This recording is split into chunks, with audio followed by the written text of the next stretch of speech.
Hey guys, welcome back to another episode of the Pooling Around Show. I'm Chris Wilmot, and I'm here with Sean King. And today we are honored to have Paul Drexler, world-renowned cube builder. Um, these interviews are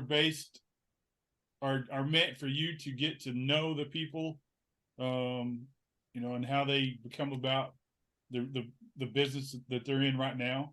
So we'll just jump into the questions. And thanks for joining us, Paul. Welcome. Thank you. It's an honor. Appreciate you taking your time. Um, so how did you get into cube building? Like most people, I played pool starting at a very young age. And when I got out of, well, first of all, when I was in undergraduate, I lived across the hall, right across the street from the only pool hall on campus. That was my sophomore year. And that year, I facetiously tell people I majored in English and banking. And that put me right into summer school. And that was the end of that routine. But when I graduated, our first house, my first goal was to put a pool table in the basement, which I did. And then when I was traveling, which was part of my job, since I'm not really a big drinker, I'm not one to frequent a bar just to say that I did. I would go into, let's say, Tulsa. And first thing I did when I got in my hotel room was grab the yellow pages, find the local pool room, and I'd go play pool. And at a certain point, I looked at the cues that I was playing with and said, boy, these are really pretty humble. And we got to meet a number of custom cue makers in our travels. And we got to the point where I came up with the observation when I asked them, I said, you want how much? And then they told me, and my next statement was, well, how hard could it possibly be? And I'm here to tell you that I now know the answer to both those questions. But that's where we started. We started building a cube for ourselves. And then the people that I worked with said, well, gee, do you think you can build one for me too? And next thing you know, they sort of put me into a sideline of making a few cues just here and there for direct, friends. And then I had one of the prominent retailers that specialized in providing real antique custom pool tables who found out about me. And the next thing you know, I'm getting all these repairs in, which sort of took me up the learning curve on how various manufacturers built their cues, what they did, what they didn't do. And then he volunteers me, you're gonna love this part, he volunteers me to do a on-site tips and ferrules and wraps at a 125 player professional field. And I thought he was joking. For a very long time, I thought he was absolutely joking because I'm saying, I don't have a portable lathe. I don't have something that I can take into the pool hall and set up, plug in and do that. But he kept telling me, yes, we're doing it. I've already got it approved. They're looking forward to having you there. And about 2 weeks before the event, I realized that he was serious. And at that point, I literally put a cue together, put a lathe together that I could actually take into a pool room and actually do those kinds of jobs right there on site. And we rolled in about 6:30 on a Friday, and I rolled out about 2:30 a.m. on the following Monday morning.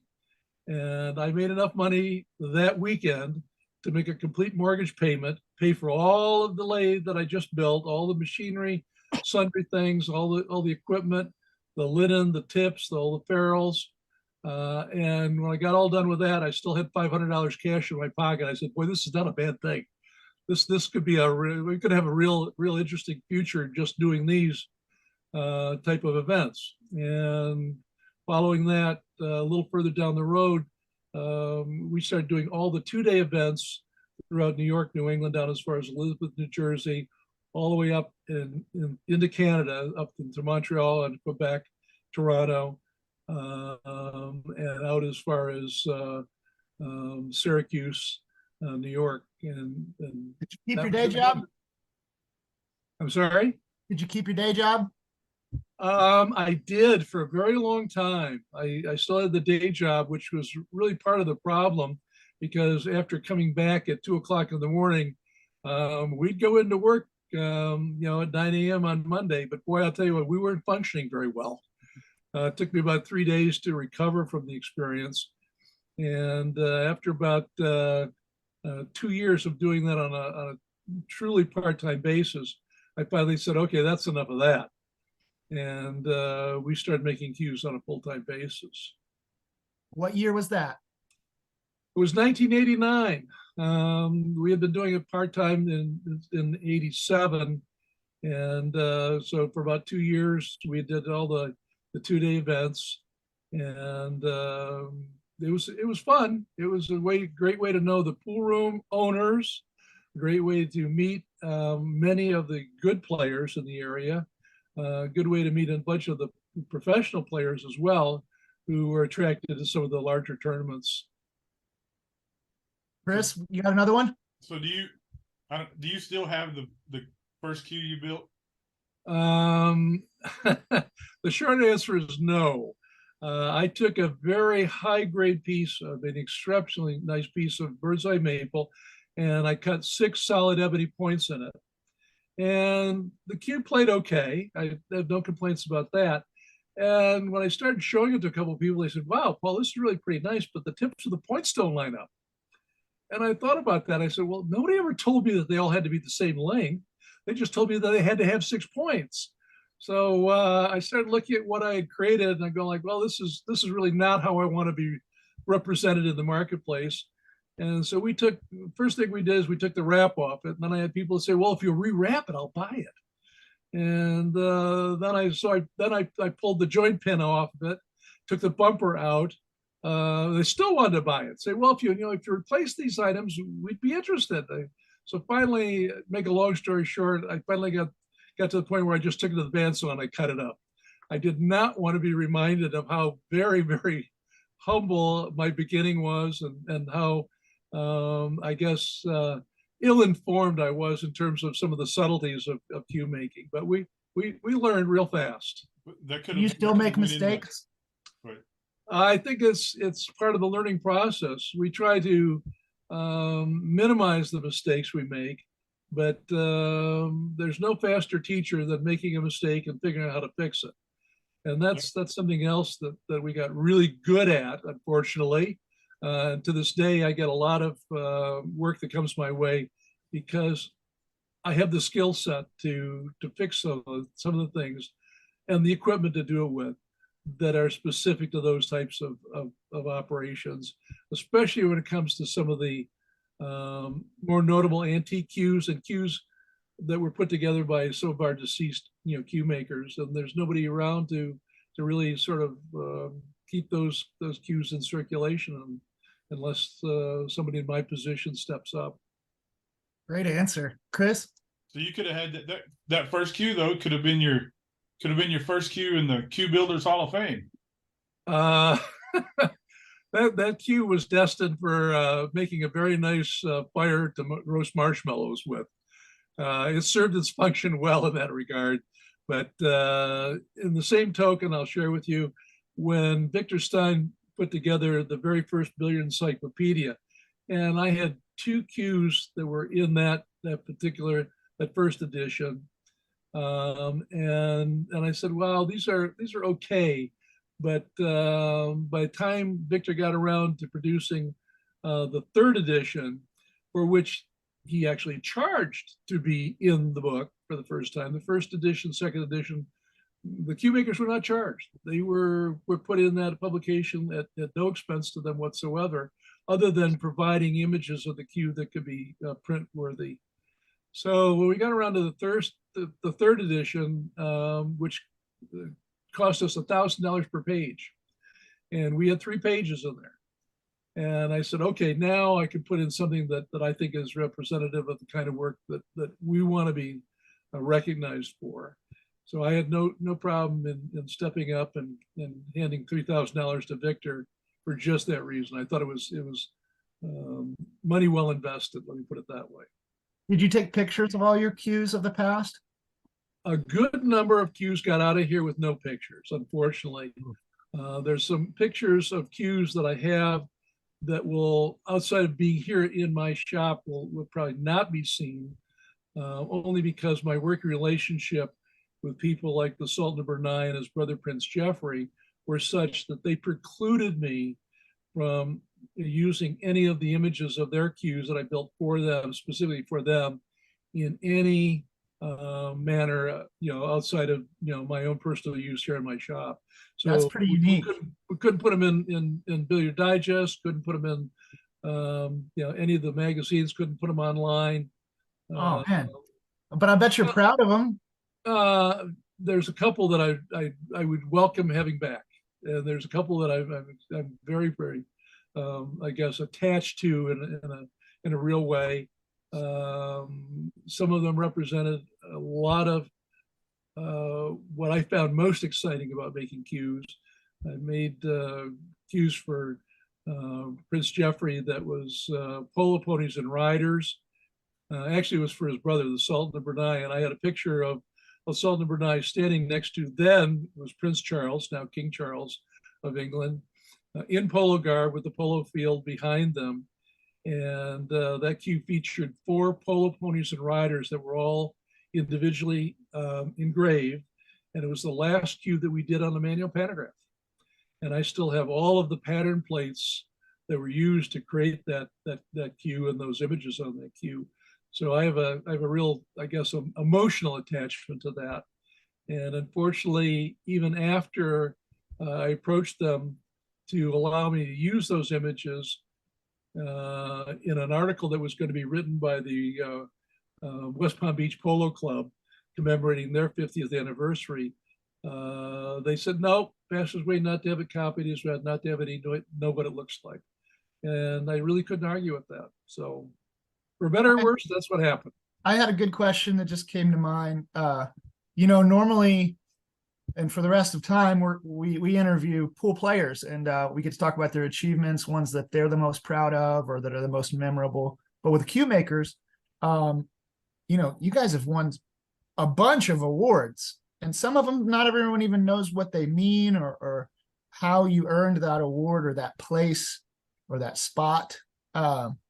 Brag on yourself and Ellen a little bit here. Let's talk about some of your early awards and then some more recent ones.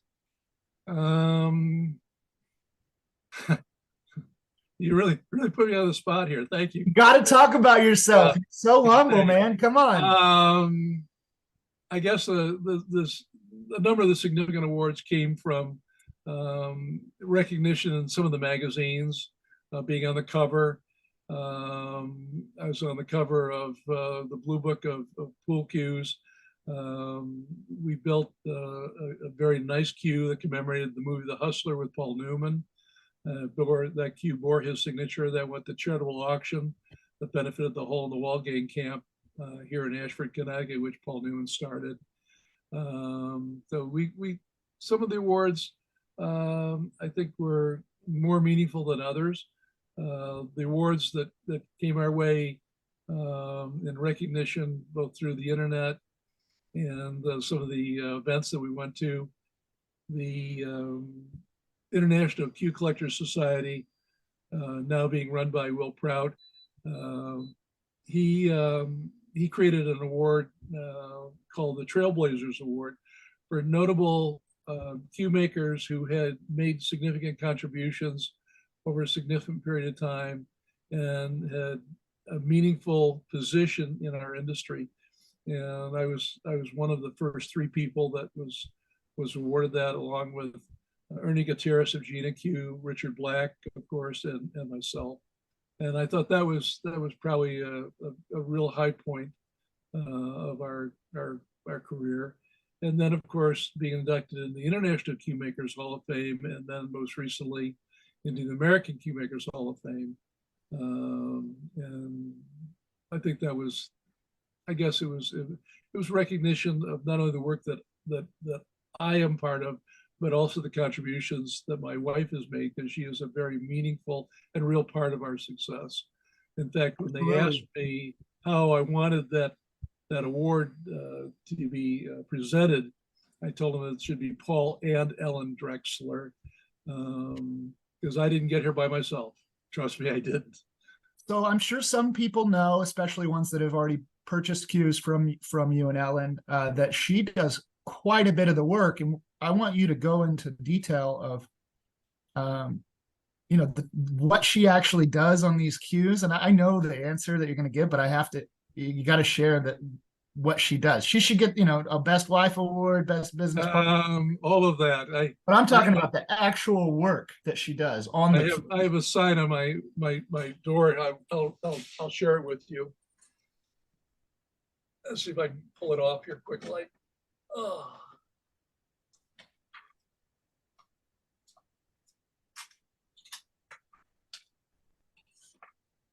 This is posted on my shop door. Yeah. I feel the same. And it says, I'm not perfect, but I have a freaking awesome wife. That's close enough. And I mean that in a very absolute sense of the word. It's enough for me to source the wood, prepare all the wood, turn the wood, core it, epoxy everything up, turn it into a blank, design the cue in an absolute sense, detail the materials that are going to go into it.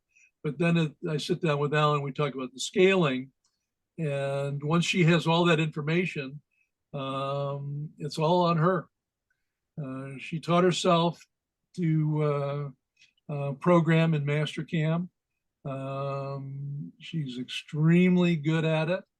My goal there is to give her the best tools possible to make her job as easy as possible. And we've invested a good deal of money. There's probably $20,000 worth of software sitting on her desk on a computer. But she actually will do all the programming, prepare all the pieces, lay everything out, cut all the pieces, cut all the pockets, inlay everything. And then she'll say, okay, it's done.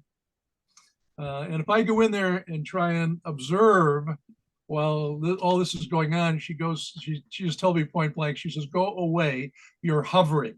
I'll let you know when it's your turn. And it's a room that she's in. That's correct. She has jamming out to music, doing inlays on. Oh yeah, she has her own room that's basically 10 by 15. She has her own heat, her own light, her own air conditioning, her own filtration system. There's probably upward of $200,000 worth of machinery and sundry materials sitting in just her room. And she's got a lineup of projects that are just sitting there waiting for her to say, okay, I'm ready. Which one do you want to have me do next? And then it's a matter of my sitting down and saying, okay, this is the one based upon, when we took the order and the order in which it should be completed. And she starts on it. And a lot of these projects, once she has them, they consume 100% of her attention from start to finish. And I have people who say, well, can't you just do this? And I said, well, the problem with that is that there's a cue already in the machine, and it's important that it stay indexed properly so that all the pieces align and fit together. Everything, all the pockets and everything else are all tangent. And so pulling that out and putting it back in can be a real chore, and we don't need to go there. So that machine could be tied up.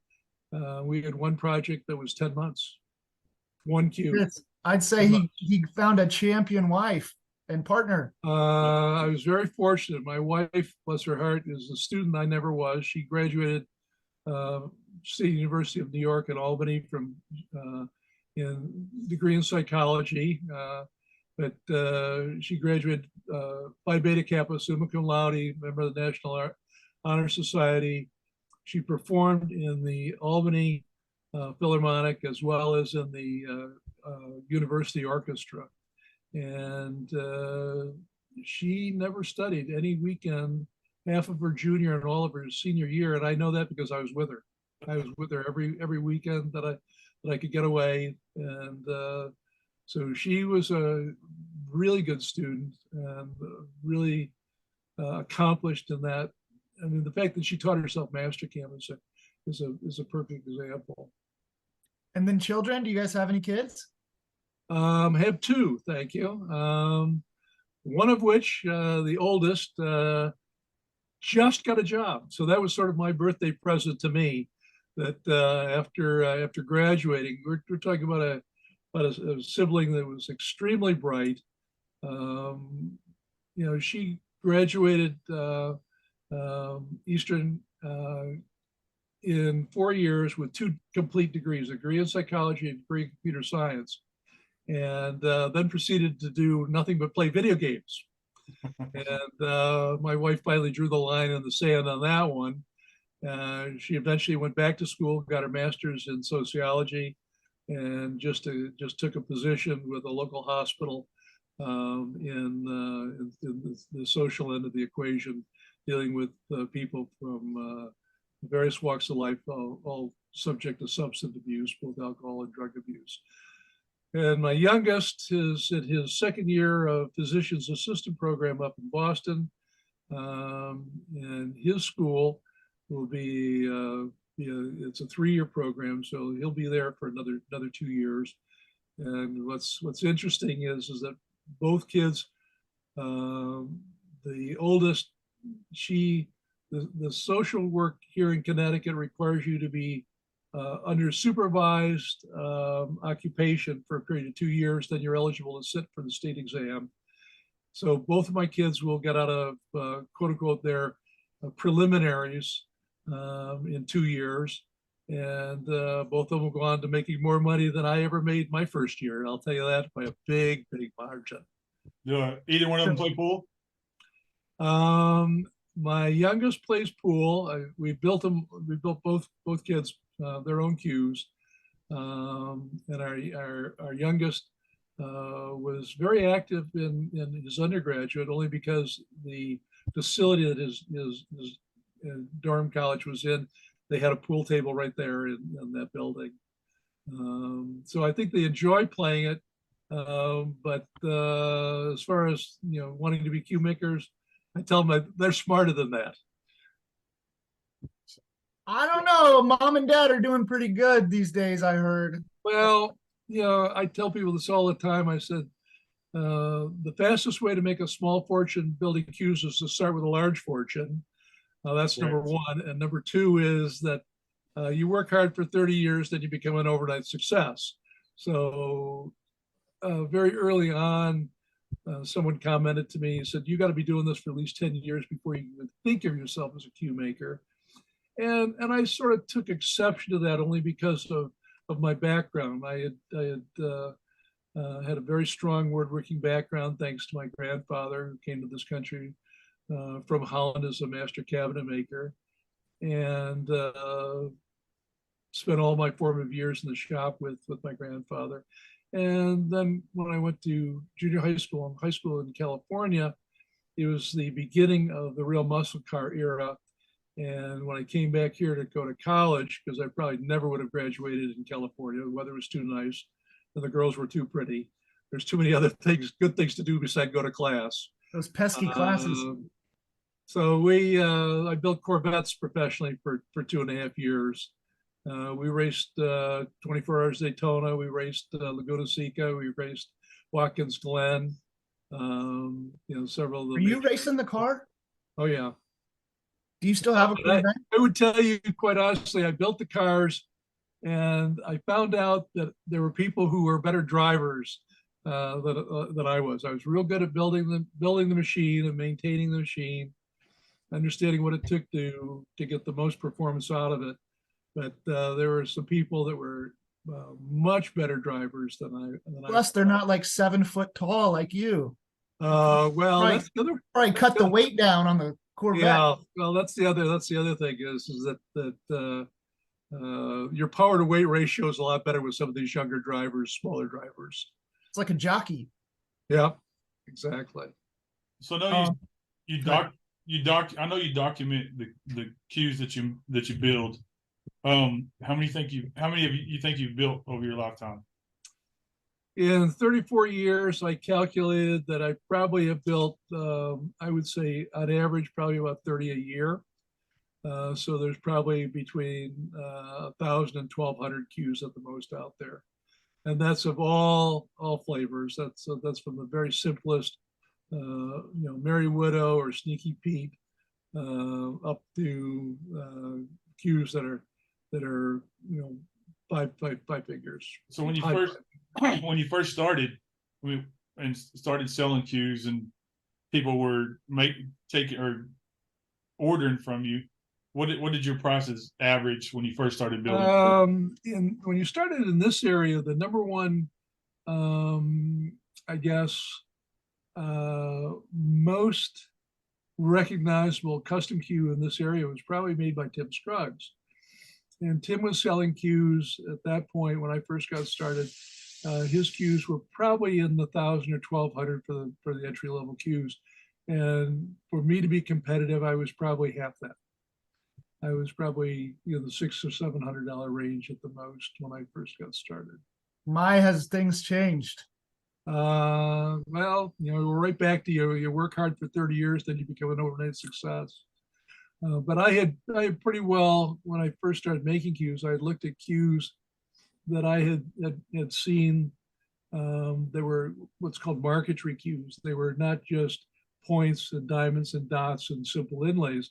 They were actually more graphic in terms of scenery and imagery. I saw those both in the Louvre and in Thurston's in London. And I said, that's really exciting. That's really interesting. But that brought out the artistic part of, I guess, the equation for me. That's what stands out for me with you is the themes of the cues. And I got to be in the room with you. This is where I met you at ICCS.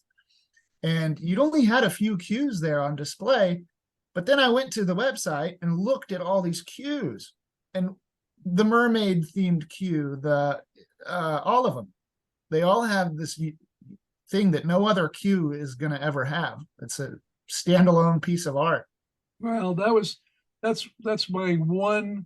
If you had to say what is the one wish you had in terms of cues and cue making, and that is to have the cues that are being made today be recognized as a true art form. And that may be a tough call. I had that conversation with a couple other cue makers, notably Bill Schick, and his comment was, he says, Paul, the real problem is that we're making something that has a utilitarian function. And as long as what we're building has that utilitarian function, it's likely to be overlooked as a real art form. And sadly, I really understood what he was saying, because I have a number of very accomplished woodturner friends. David Ellsworth is a notable example. David has turned pieces of wood in virtually every museum on this planet. He started the art of hollow form turning, where you make something that looks like a vase, a vase, a flower vase, and he put a little tiny hole in the top, and then he'd go in with a tool and hollow out the whole inside. Those are being recognized as art. And yet you can have a cue that has all this marquetry on it. And outside of the historical value of the cues that are in Thurston's and in the Louvre, we're not seeing that yet. We're not seeing some of the really artistic cues that have been made by myself and others. A number of other cue makers have built some very artistic cues, but we're not seeing them being recognized as a true art form at this moment. And my hope is that that'll change. I'd like to see it change before I pass away, but one can only hope. Well, guys, if you haven't gone to pfdstudios.com, is that what it is? Yeah, that's correct. Go there, look at this, stop the video, go and look at these cues. And then this video will mean way more to you, because I'll put the link to the website in the description, so you can just click on it and go directly to it. Well, thank you for that. I would tell you that unfortunately, many of the cues that I really are notable are already found their way into collections, and outside of my getting those back long enough to have them photographed and at some point updating my website, which has, I don't think I've done a thing with it as far as adding any new stuff in probably over 6 years.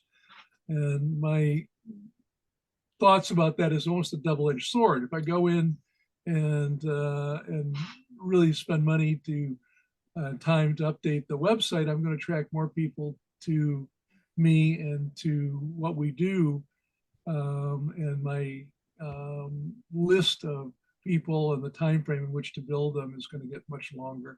And I have some real serious reservations about telling people that there's an extended wait beyond, let's say 3 or 4 years, that having someone expect that you're going to make a queue on a 10-year wait, at least at my age, is somewhat presumptive. Let me just put it that way. How old are you? In 1 month, I'll turn 78. What Okay. day? November what? 16th. Mine's the 12th. So All right. Scorpios. There You you know, go. when I first got to know you, it was the ICCS, and all these people are walking around, and you just invited me to sit down next to you at your booth, and we talked for 20, 30 minutes at least. And it wasn't even about pool. You told me about your military service and then some of your past jobs and things. Why don't you open that up for us? Half of the time, if I told people all the things that we've done, they would probably be very skeptical. I've had this conversation with a couple other people, but right from I guess growing up in an environment where you're subjected to a lot of very talented people, and you sort of step back and watch what they're doing, how they're doing it, and sort of learn from watching first, and you learn from doing second, and you go on to sort of finding something that you enjoy doing. And I think that's really the key. If you're not enjoying it, it's probably not going to be a good fit. I did 16 years in corporate America, working for all what would be Fortune 50 ranked companies, and then went in one day, identified a problem, and asked the then president of that company what he would think about doing about that problem. And basically he said, no, I'm sorry, that's not part of the agenda. And I said, well, then I know what's wrong with this picture. I'm in it. And I gave him my 2-week resignation. I was the first person that ever resigned from the company. My employee number was 16. They were hiring into the hundreds when I left. And the corporation was going through a major, I guess, directional search in terms of where it was going to go next. And I unfortunately predicted that they were going to lose 6 people in the next 6 months. And I had one of my colleagues told me that I was wrong. And I said, what do you mean? He says, well, the number is too small and the time frame is too long. He says, I'm giving my resignation on Monday.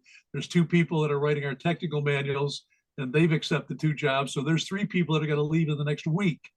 And ultimately, I watched the corporation be absorbed, and that whole business went away.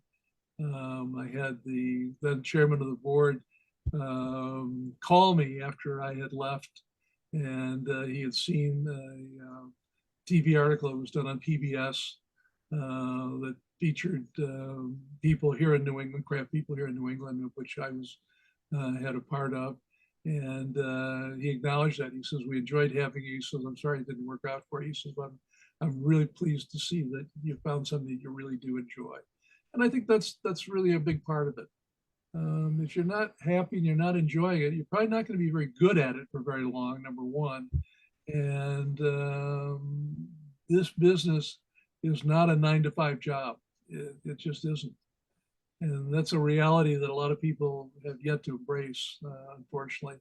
And it's one of the reasons why back in 2014, when we had a Q-Stock event at Richard Black's house on Lake Houston, Richard asked me, he says, well, of all the Q makers, both individual, independent, and manufacturers, of all those Q makers that you've run across, how many of them are still in business?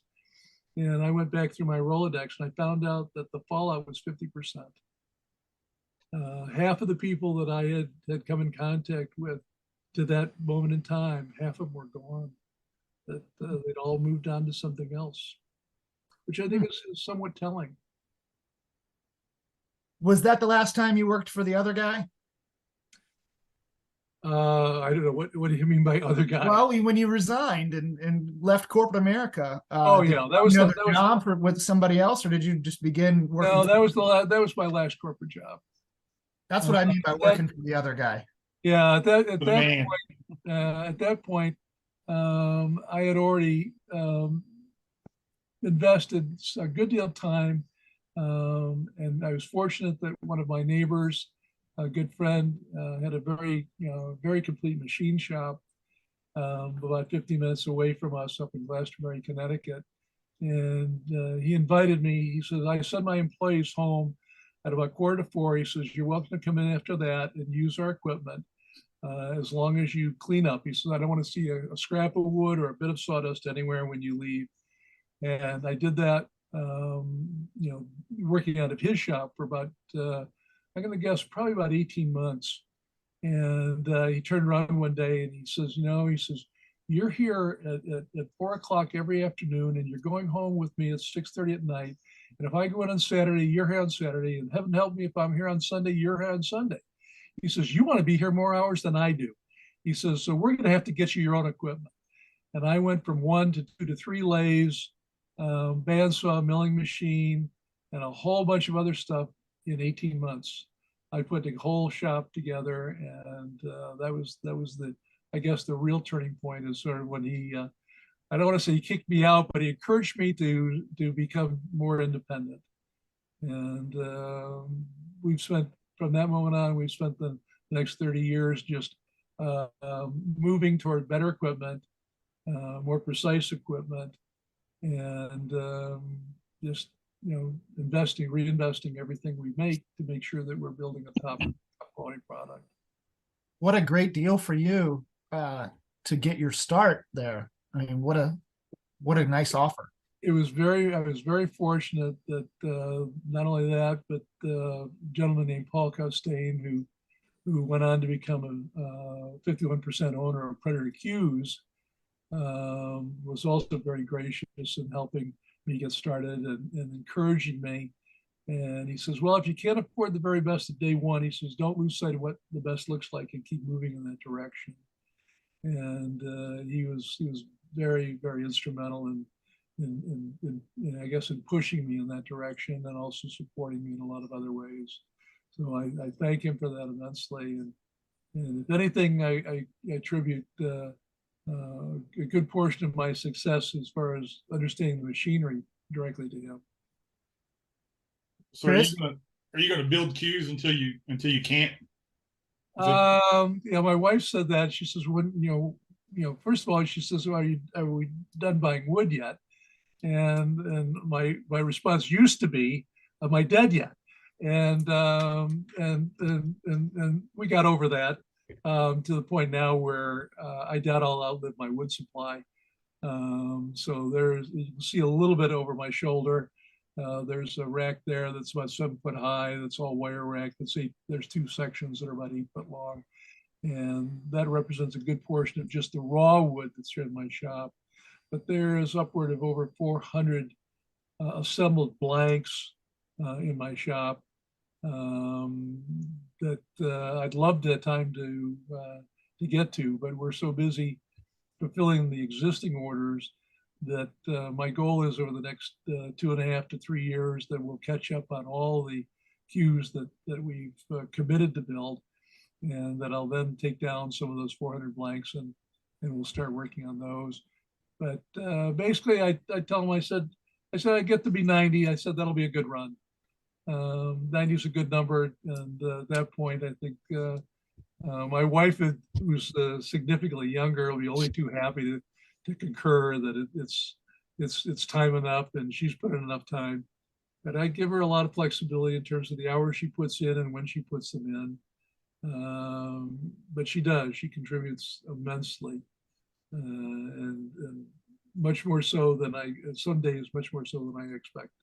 So when I talked to you on the phone last week, you told me something about a cue you were working on for Tom Cruise, or I had in 2 years ago, the Hall in the Wall Gang camp here had a very serious fire, and several of the buildings burned down.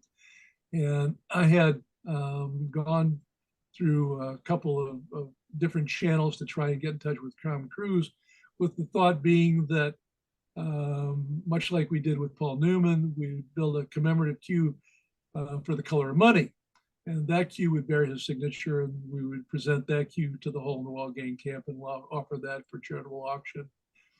And I suspect that I probably already have a buyer for that cue. But now I went back to my connections that has to do with Newman's Own and the Hole in the Wall Gang camp, and looking for them to help me make the connection to Tom Cruise. And hopefully that occurs, then we'll go on to build another theme cue that will be commemorating The Color of Money, and we'll offer that for charitable. That'll be my bit of, I guess, in a real way, giving back. And I think that's also equally important. well, it's almost been 40 years since that movie was released. So I guess a commemorative cue would be all right. I would welcome the opportunity to build that queue, and I'm hoping that I'm going to hear from the folks, the appropriate people at the Hole in the Wall Gang camp or at Newman's Own down in Greenwich, Connecticut area, that they help make the connection for me, and that get Tom Cruise's endorsement. I think that We want him in another movie, Paul. Well, it's funny because Tom is back making movies. When he did the last Top Gun movie, for example, I thought it was a great indication that he's still active and he's still involved.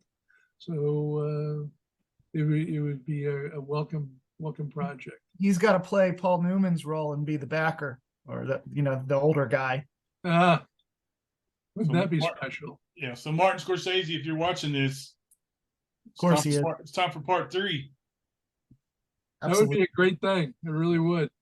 And it was a fun project. That cue went from being purchased by a fellow named Walter Raquet here in Connecticut, who managed a very, very successful hedge fund. And he contacted me about 2 years ago and indicated that he was now headed, I guess, somewhat into his retirement, and had a place in Florida in mind, and really didn't think he wanted to move all the cues down there. I wondered if there was a market for it, and I said absolutely. And we talked about the price, and he was comfortable with that. And I said, well, get it on to me and we'll make it happen. And he shows up at my door one day and says, okay, here's the cue. How about giving a receipt for it? And I said, no, how about I give you a buyer for it? And I had anticipated his showing up, and I walked one of my collectors out from from my shop area out by my pool table. And I left the two of them alone. They made a deal, and he walked home with the cue. So the cue is now in the hands of one of my prominent collectors here in Connecticut. And my suspicion is that if Tom Cruise were to sign a cue that would go to commemorate, go to auction, that he would be a primary candidate for that cue. Wow. Would you call entering the world of cue making a viable career for someone now? I would say this to you. I've had several students, one of which is well on his way now. Excuse me. And people ask me, so well, would you? I'll come work for free. Are you interested in having an apprentice? And my answer, very simply, is if you're serious, if all you're interested in is learning the fundamentals, I will get you up the learning curve. And it's not going to be for free. There is tuition. When I went to school, I got to remember that I was in school undergraduate law school, graduate business school 9 years in a row. And they didn't say, Paul, there's an empty seat in the back of the room, come on in. They said, Paul, go to the bursar's office, pay your tuition, and come back, and we'll make sure we can find you a seat. So with that in mind, my answer is, if you're serious, you pay your tuition, and I will assist you in every way I know how to get you started and give you a jump start on what it took me a good 2 to 3 years you will have within your first 6 months. And I have a gentleman now who's out in San Francisco, literally in San Francisco proper, named Mike Butler. And Mike or Mark rather, is doing very, very well himself. Has been smart enough to make the investment, both time and material. And I have no doubt that he's going to do well. And he resigned his position with Apple to do this. Wow. So what does that tell you? He's all in. Yeah, and then some. Yep. Chris, what else you got for us? Well, that's all I've got today. I was going to ask him one question, but it's a yes or no question. Are you the Van Gogh of cube building? I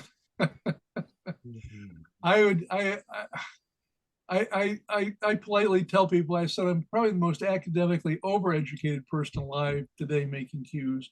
I said, well, that makes me a great cue maker. Only time will tell.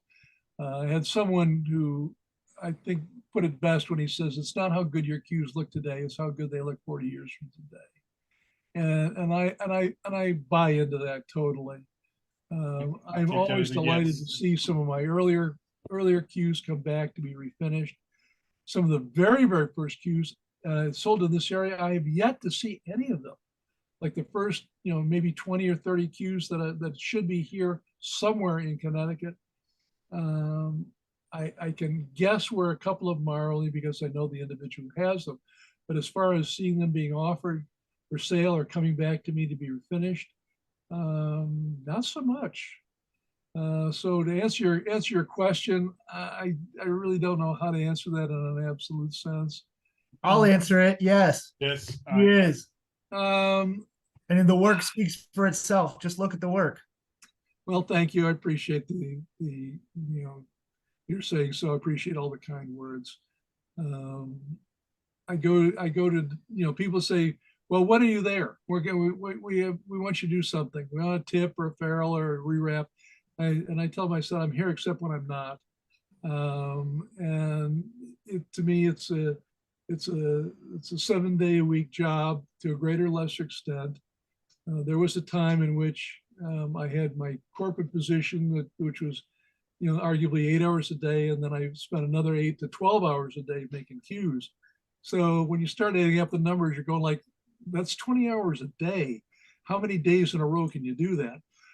And the answer is probably not more than 4 or 5 before you throttle back. But Are you designing cues in your sleep? I do. Wake up and then I wake up sometimes around 5 or 6 in the morning and can't go back to sleep.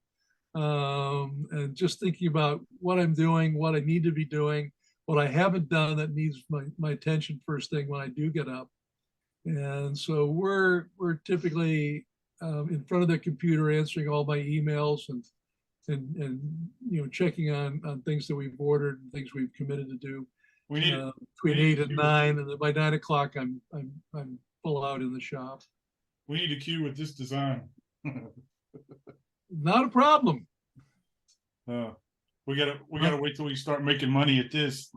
Well, at the rate you're going, it won't be long. I think you've got a great following. You got a great idea, and I like the imagery. I think that may be a great imagery to wrap around the butt of a cue. And that's the other thing is that unlike a lot of people in the past who've thought about very conventional cues, I look at a cue like that and saying, okay, how would I do that on a cue? Well, the answer is I'd wrap that right around the cue. I'd wrap it all the way around the cue. So it'd be 360 degrees around the cue, and it would be an interesting cue to make. It'd be one of a kind for sure.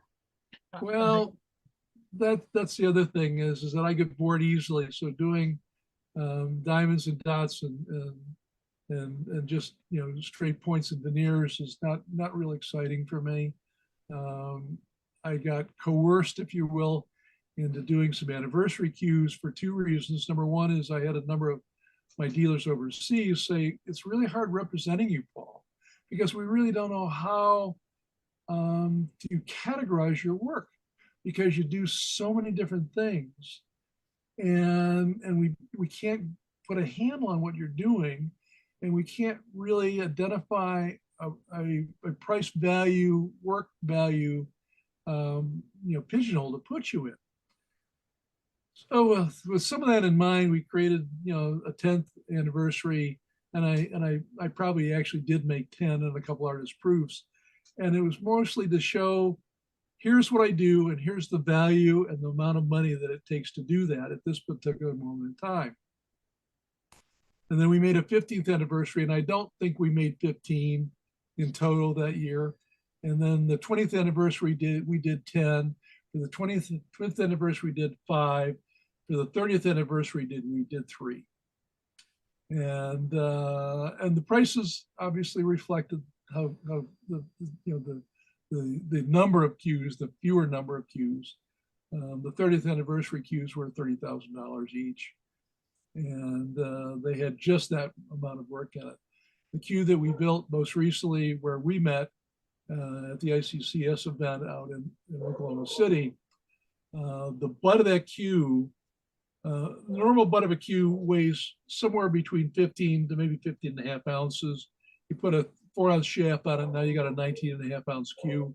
You put a little lighter shaft on it, you can have a little lighter cue. But I weighed the butt of the cue before we did the gold inlay work in it, and it was just a little over 13 ounces. When I got done, just the butt of that cue weighed just a little over 16 ounces. So there was 3 ounces of gold in that cue. And you say, oh, well, gold's only 15 or 18 or now $19 per ounce. Well, that's if it's an ingot. What's an ingot?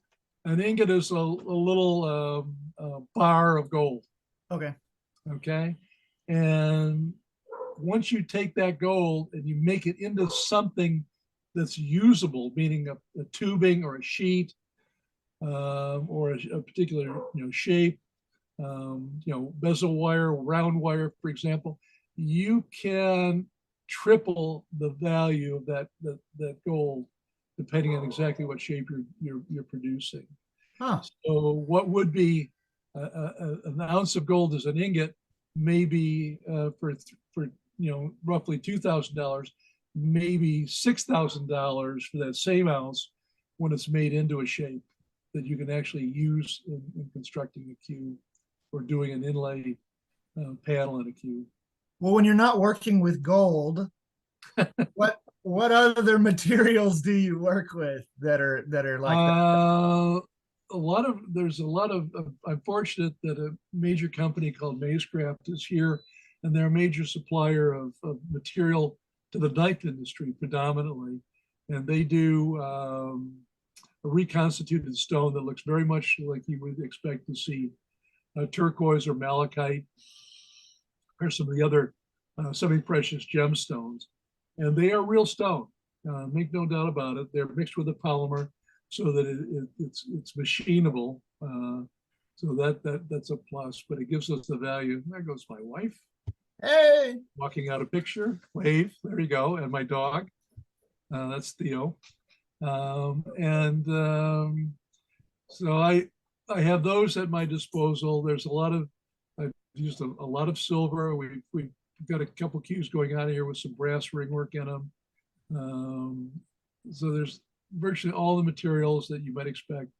give me one material, and I know we're not going to keep going with this interview. We got to wrap it up pretty soon. Give me one material that you have not used in a cue, but you plan to or want to. Well, I have used it. It's called mokame, mokame gami, and which in Japanese that means wood grain. And I can give you, I'll show you in my camera here, if you can get a picture of it. That is silver and copper. It's all tarnished because it's just been sitting here. But that is all solid silver and copper. And this has been made into a joint. It's ready to go into a joint for a cue. It's threaded on that end. You go on, and that's the hole that your joint pin would come up through. And it's a really interesting material. A couple of people have tried making a joint pin out of it, and I've seen that. We've made joints out of it. I have some sheet material, and the biggest challenge is the right application and the right need to have that in there in that cue. But I think it's a really interesting material. Unfortunately, because of all the silver, it makes for a very heavy joint. Okay. So you've got to be careful what you do as far as building it into the cue. What about diamonds? Are those heavy? No, they just get to be expensive. I've used a lot of gemstones in cues. I've used diamond, ruby, a lot of opal, real opal, solid opal, not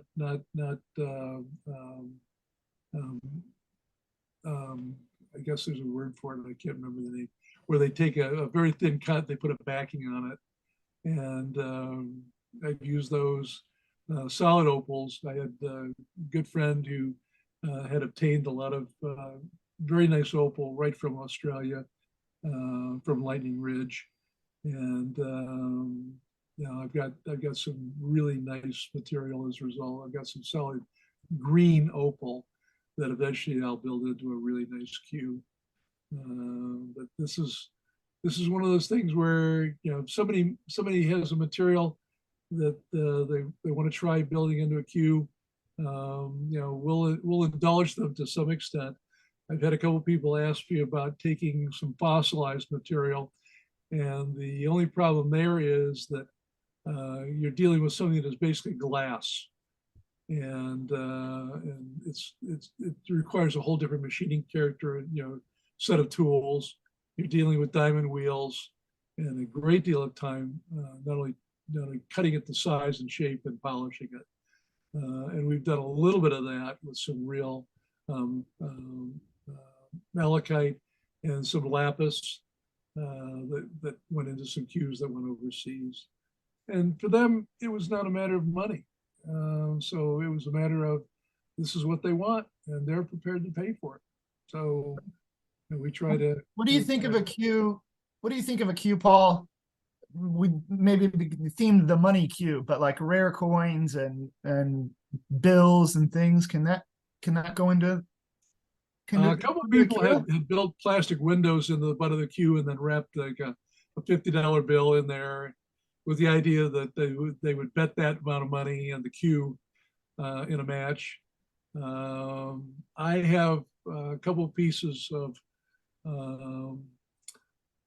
material that ultimately will find its way into a cue that will be a little bit different, but it requires a little bit more patience in terms of the material and the use of the material and how to get it into the cue and have it tapered. A lot of the material that we do have available was never designed for cues. It was Have you put ashes? Have you put someone's ashes in a cue yet? Not yet, fortunately. I've not been asked that request, but I'm sure it's possible. It's coming. We built the foundation for a cue that was a theme cue, and the gentleman asked, he says, well, think about the fact that Darth Vader came to you and said, make my cue. What would that look like? And I built a circuit that had 20 red LEDs on it, and off the red LEDs, it would attach 10 fiber optic filaments. So that's 200 fiber optic filaments that would go up inside the cue and come out through the surface of the cue. So you would have a flashing dot like runway lighting. And, wow. I had started building that cue and a box that would go in. I've already built the box. and the box had a circuit board in it and speakers in it. So when you opened the box, it would play this theme from Star Wars, followed by Darth Vader's theme. So imagine going into a pool room and opening a box, and when you go to take your cue out, you hear the box playing the theme from Star Wars. I love it. And then you pick up the cue and you're putting the cue together and you're hearing the theme from Darth Vader. I thought that would be pretty cool. And sadly, the gentleman who was commissioning that cue ended up having a stroke, and it cut back significantly his interest in pursuing any further involvement in custom cue making. But if someone approached me with the idea that yes, he'd like to see that cue made, we have the foundation for that whole cue in part assembled, and that cue had a compartment in the back. You're talking about putting ashes into a cue. Had a compartment in the back that unthread the butt cap, and so you could replace the batteries that powered the LEDs. So my father-in-law was in the movie Lonesome Dove. It'd be pretty cool. It'd pretty cool. Be cool to have a Lonesome Dove themed cue. He doesn't play pool, but it'd be an awesome gift to give to my wife. Well, interestingly enough, a number of cues I have made that were theme cues went to people who were not pool players. And they had something special that was meaning for them in their personal life or their professional life or both. And they came to me and said, would you do this? A gentleman who was the third succession and lineage of Gorno Ford out in Detroit called me up and said, I'd like to have you build us a cue, and I want to have the theme of our letterhead, which represented the three generations of ownership between grandfather, son, and grandson, built into the cue, and we embraced that and did that. Sent it out to him, and his executive secretary opened it, and she called me. She says, I was almost in tears because I know how much this is going to mean to the Gorno family and to the three generations that own this Ford dealership. So here's somebody who is arguably probably not destined to be a pool player, not destined to really play pool, but to more likely have that cue, some sort of presentation case, prominently displayed. And I had one fellow to that end. He had a coffee table, and the coffee table had a glass top, and there was a drawer that opened up underneath that glass top, and he put the cue in that drawer and closed it. And now every time he goes to sit down and put something on his coffee table, he sees that cue. So again, not a pool player, but it was something that was an idea of his that was meaningful, and that's I guess what part of it is all about. I know I said we gotta wrap this up, but we don't have to do anything. We don't have to wrap it up. And I've got one more question. Go ahead. I love just one more. Oh, good. No, I got like 10 more, but you're gonna get this one today. Okay. And I love asking this to cue makers. Jerry McWhorter gave me this question to ask the cue makers, and he said, shoot, I forgot what I was going to say. Oh, he goes, can a cue actually make you play better? The answer is absolutely. And people say, well, if I buy one of the cues, am I going to play better? Of course you're going to play better. Several factors. One is the material, the workmanship, the attention to detail, and that cue is built for them, and it's their cue. So there's a real pride and ownership that cue is built specifically for them, to a greater or lesser extent in terms of what they wanted to see in terms of weight, balance, and diameter of the shaft, type of tip. How do they play? Are they a hard hitter, soft hitter? Do they play position, or they like to hit the ball hard enough to get frequent flyer miles? And with that in mind, we try to embrace those things and making something that is meaningful and playable and is going to improve their game. But now they have a pride and ownership. And that pride and ownership is going to translate into them thinking more about their game, hopefully taking lessons, practicing, and yes, they'll end up playing better. They'll hit more balls with the cue they love, and that's what it takes. You got to. Yes. What I do find though is people who say, "Well, I don't play good enough to spend that kind of money to buy a custom cue." And I said, "Well, why do you say that?" I said, "Do you buy a Ferrari with the idea that you're going to go enter Formula One, or do you buy it because it's a really neat car and you enjoy the pride of ownership and you like the way they drive, like the way they handle? Are you gonna go race it? Well, no, I'm not gonna go race it, but you have something there that is more meaningful." And I tell people, I said, you know what, folks, you work hard. This life is a real short dance, and if you have the resources and you have something out there that you really enjoy doing and owning, do it. Enjoy it. You worked hard. You deserve the opportunity to really have some really interesting possessions, and there's nothing wrong with that. Great answer.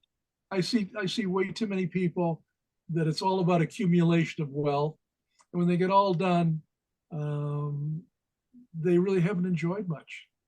They have very little to show for it except the big bank account. There's a Facebook post not long ago about Job, and talking about Apple computers and how he was worth $7 billion and died in his 50s. So what did he do with his money? Did he go out and enjoy it, or did he just accumulate it? And in the end, what did he really have to show for it? Well, build a good solid company with great name recognition. But what did he do personally? What really excited him in life? And I can't answer that question. I don't know that he did anything that represented that. Maybe I just haven't read enough about him or done enough research to answer that question in total. Will you read us that quote on your wall before we get off here? And Chris, I know he's got another question. No, Will you read us that quote? Oh, the one in the black behind me? No. Well, no, Oh, it's another one you got. I haven't seen it. You just told me about it. oh, well, other than the on the back of my doors, it said, when I started making cues, it said, "You want how much and how hard it possibly could be." But the one you see up there, black and white, it says, my job is so top secret, even I don't know what I'm doing. I have a bunch of somewhat, just tongue-in-cheek type stuff that I come across that is designed to put a smile on your face and tell you that don't take yourself too seriously. It's a real short dance. Enjoy it while you're here. Be good to yourself. Be good to the people around you. Love life and love the people around you, and try to be honest with yourself and be honest with them. Do the best you can. Wow. Live how you want your headstone to read. Good question. That's a really good question. I guess my epitaph is, God put me on earth to accomplish a certain number of things. And right now I'm so far behind, I'm never going to die. And a number of my customers tell me, Paul, hold that thought. Hold that thought. We still have a queue here on order with you. Hold that thought. Yep. So my answer is that, as long as I'm able, we'll continue to work. As long as we're able to turn out a good quality product and have the support of our family and friends around us, we'll make it happen. Well, Paul, I think we've kept you long enough. I appreciate you spending time with us. I look forward to doing this again. Folks, if you enjoy content like this, hit that subscribe button, give us a thumbs up, and leave a comment below and let us know how we're doing. And we'll see y'all next time on the Fooling Around Show. Well, I appreciate you both for taking the time, and thank you again. And hopefully we'll be back again. We'll hear from Tom Cruise, and we'll go from there. All right. Yeah. All right. Thank Y'all you again. y'all take care. All right. All right, Bye, Chris. Bye.